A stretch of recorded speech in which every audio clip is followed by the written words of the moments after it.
Hi, నా పేరు doctor Chhaava Anjaneyulu, senior ENT సర్జన్ని. నేను హైదరాబాద్లోని పంజాగుట్లో ఉన్న ఏషియన్ ఈఎన్టీ కేర్ సెంటర్లో ఉన్నాను. ఏషియన్ ఈఎన్టీ కేర్ సెంటర్లో చెవి, ముక్కు, గొంతు సమస్యలకి diagnostic purpose, treatment purpose advanced పరికరాలు ఉన్నాయి.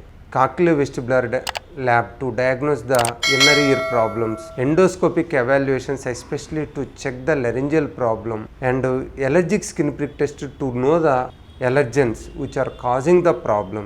Asian ENT care center లో లేజర్స్, కోఆబ్యులేటర్ మిషన్స్, మైక్రో డిబ్రైడర్ మిషన్స్ అన్నీ ఉన్నాయి. వీటితోటి మనం ఏ డిసీజ్కి ఏ బెస్ట్ ఎక్విప్మెంట్ అయితే ఉపయోగపడుతుందో అది వాడి మంచి రిజల్ట్స్ తీసుకురావచ్చు. ఇప్పుడు పిల్లల్లో జలుబు అనేది చాలా కామన్గా ఉంటుందండి. కోల్డ్ అటాక్స్ చాలా ఎక్కువగా వస్తున్నాయి. ముక్కు మూసుకుపోవటము, ముక్కులమ్మిటి కారటము, తుమ్ములు రావటము, నోరు తెరిచి గాలి పీల్చుకోవటము, స్నోరింగ్ ప్రాబ్లం రావటము, ఈ జలుబు నుంచి ఈ ప్రాబ్లమ్స్ బాగా వస్తున్నాయి. ఈ జలుబు ఎక్కువ రావటానికి, ఈ ప్రాబ్లం రావటానికి మెయిన్ కారణం ఎడినాయిడ్ హైపర్ట్రోఫీ. ఎడినాయిడ్ హైపర్ట్రోఫీ ఉన్నోళ్ళు కోల్డ్ అటాక్ చాలా ఎక్కువగా వస్తుంటాయి. అలానే నోరు తెరిచి గాలి పీల్చుకుంటూ ఉంటారు, నైట్ స్లీప్ బాగా డిస్టర్బెన్స్ అవుతుంటుంది, స్నోరింగ్ ప్రాబ్లం ఉంటుంది. ఎడినాయిడ్ ప్రాబ్లం బేసిక్గా ఇప్పుడు పిల్లల్లో చాలా ఎక్కువగా ఉంటుంది. ఎందుకంటే వాళ్ళు ఫిజికల్ యాక్టివిటీ తక్కువ ఉండటం వల్ల కానీ, వాతావరణంలో పొల్యూషన్ ఎక్కువగా అవటం వలన కానీ, ఎస్పెషల్లీ ఇండస్ట్రియలైజేషన్ అవ్వటం వలన కెమికల్ పొల్యూషన్,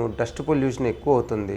అలాగే వెంటిలేషన్ లేకపోవటం వల్ల ఇళ్లలో కూడా దుమ్ము ఎక్కువ పెరిగిపోతుంది అనమాట. వీళ్ళు క్లోజ్డ్ అట్మాస్ఫియర్లో ఉంటున్నారు. క్లోజ్డ్ అట్మాస్ఫియర్లో దుమ్ము అనేది ఎక్కువగా సర్క్యులేట్ అవుతా పిల్లల్లో కంటిన్యూస్గా ఎలర్జీ ప్రాబ్లమ్, ఎడినాయిడ్ హైపర్ట్రోఫీ ప్రాబ్లమ్ని క్రియేట్ చేస్తుంటారు. ఈ ఎడినాయిడ్ హైపర్ట్రోఫీ వైరల్ ఇన్ఫెక్షన్స్ నుంచి కూడా వస్తుంటుంది. ఇవాళ చూసినట్లయితే పిల్లలు స్కూల్స్లో క్లోజ్డ్ అట్మాస్ఫియర్లో ఉంటున్నారు. చాలా చిన్న స్కూల్స్, దాంట్లో ఎక్కువ మంది పిల్లలు ఉండటం వల్ల కూడా వైరల్ ఇన్ఫెక్షన్స్ అనేవి ఒకరికొకరు స్ప్రెడ్ అయిపోతాయి అన్నమాట.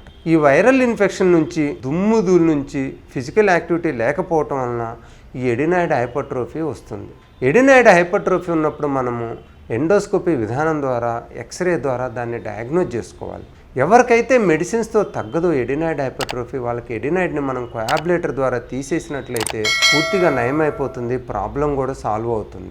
ఎవరికైనా మీ పిల్లలకి ఎడినాయిడ్ హైపర్ట్రోఫీ ప్రాబ్లం ఉన్నట్లయితే మీరు హైదరాబాద్లోని పంజాగుట్లో ఉన్న ఏషియన్ ఈఎన్టీ కేర్ సెంటర్ని సంప్రదించండి. అక్కడ అవసరమైన టెస్ట్ చేసి, సర్జరీ చేసి ప్రాబ్లంను పూర్తిగా సాల్వ్ చేస్తారు. For further update subscribe social post health channel YouTube.